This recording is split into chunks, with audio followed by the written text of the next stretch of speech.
เขาพักมากครับผมมีอย่างก็สั่งแรกเลยนะพี่นะครับ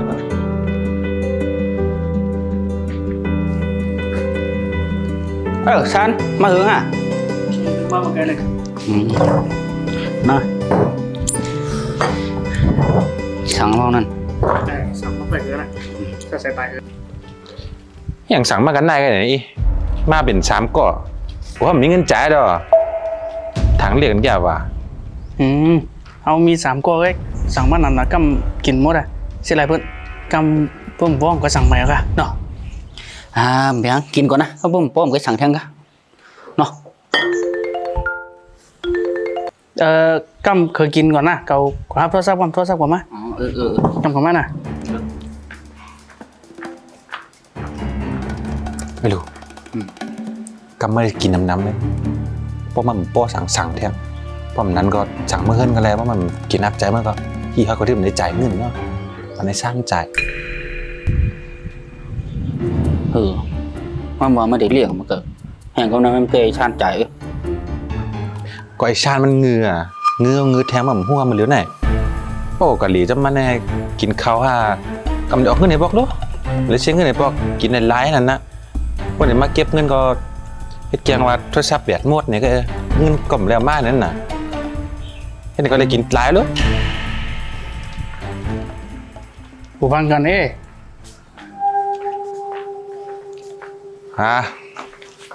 มากินข้าวมีหยังเคยกินนะเคยอิ่มอ่ะอิ่มมันไม่ได้กินให้กล้าไม่อิ่มเนี่ยอิ่มก็ละกินละเพราะนั้นก็ให้ดูดีกับเขานำกันมาดู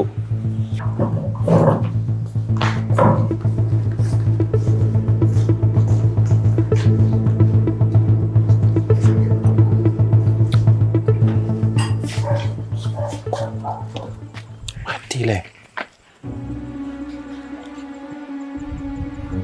ไอ้น้องเฮ้ยมาแล้วนะมาไหนตีลูกมาเลย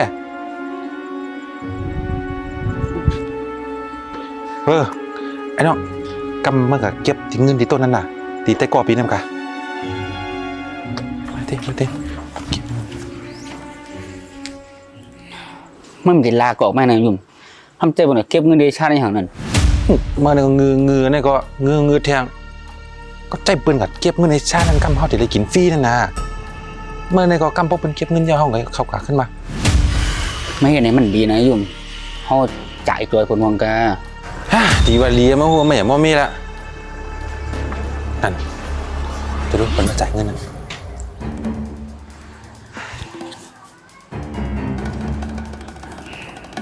ข้าวขาละกินต่อมา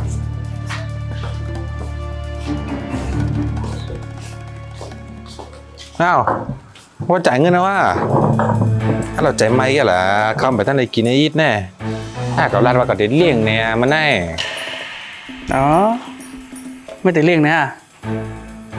น้องว่าคือพี่ย้อนเงินปีมันกันขึ้นกัครับวันนี้ได้กอบไปตีเลี้ยงวะน้องกำน้องก่อนเก็บเงินดีก็ได้นะ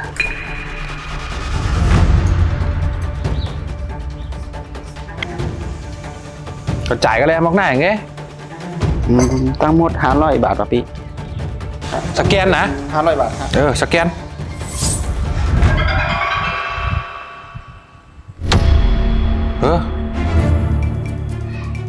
ทำเบียดทำโมดมาเร็วแน่มได้เอาเงินสดมาที่ว่าเยอะกำปีสแกนแตกเลยเขาต้องอะไรเบียดมากกว่าหมดใช่ไหมเบียดไม่หมด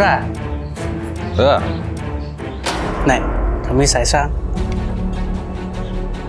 เมื่อปลาสาชาติมาแล้วเนี่ยแต่ว่ามีสายไงจังหีมันมีหัวมันชัดเลยอย่าไม่ใจทำมีเบียดสำรองเนี่ยชาติเลยกำแต่ไรสแกนจ่ายน้องกันอ่ะมันไปหึงหนาวนั่นในเมื่อปลามาหมดเลยเนี่ยไอ้ยุ่งไม่วุ่นว่ากับเงือนะฮะไม่ได้ลองสั่งแน่ไม่อยู่ว่ากับเงือนะเนาะแกมังว่าปีกินกันแน่แต่ก่อกันอ่ะปุ่นเฮ็ดอยู่ไหนหรอไอ้ฉันกำไม่อย่ามาแกตัว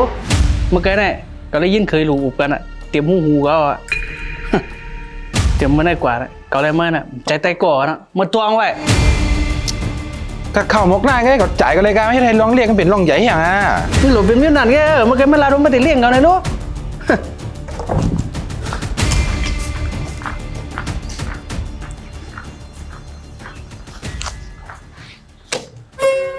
ในคือว่าก็จอยไหมนะ มั่มเด็กอะไรแถงไอ้ยี่ ก็ได้กว่าไกลๆให้พูดได้ก็แก๊กจังมันน่ะ